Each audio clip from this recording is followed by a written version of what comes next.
MQM के बानी मुल्क की सियासत में दोबारा एंट्री देने वाले हैं? ऐसा सवाल जिसने खालिद मकबूल सिद्दीकी और डॉक्टर फारूक सत्तार की मुलाकात के बाद जन्म लिया और सोशल मीडिया पर जेर बहस रहा। तफसीलात के मुताबिक मुत्तहदा कौमी मूवमेंट के कन्वीनियर खालिद मकबूल सिद्दीकी ने MQM बहाली तहरीक के रहनुमा डॉक्टर फारूक सत्तार से मुलाकात की है। मुलाकात PIB कॉलोनी में वाक़े डॉक्टर फारूक सत्तार की रिहाइशगाह पर हुई। मुलाकात में NA 245 पर ज़िमनी इंतखाब और आइंदा बल्दियाती इंतखाबात के हवाले से हिकमत हमली पर तफसीली बातचीत की गई। इस मौके पर CPLC के सरबराह अहमद चनॉय भी मौजूद थे। याद रहे डॉक्टर फारूक सत्तार ने NA 245 पर आज़ाद उम्मीदवार की हैसियत से कागजात नामजदगी जमा कराए हैं।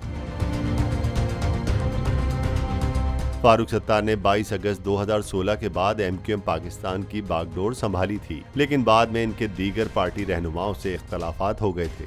मुत्तहदा कौमी मूवमेंट पाकिस्तान की राब्ता कमेटी ने फारूक सत्तार को पार्टी की क़यादत से हटा दिया था। उनकी जगह खालिद मकबूल सिद्दीकी पार्टी के सरबराह बने थे, जिसके बाद फारूक सत्तार ने MQM बहाली तहरीक के नाम से सियासी सरगर्मियों का आगाज किया था। अगर बात की जाए खालिद मकबूल सिद्दीकी और डॉक्टर फारूक सत्तार की, तो क्या वाकई में सब कुछ ऐसा ही है जैसा दिखाया जा रहा है?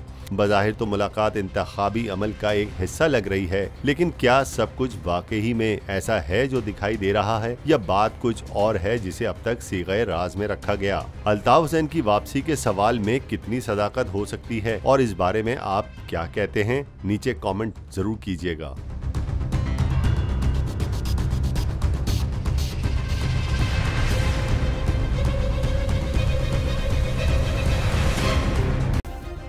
सब्सक्राइब करें और बेल दबाएं ताकि कोई खबर रह न जाए।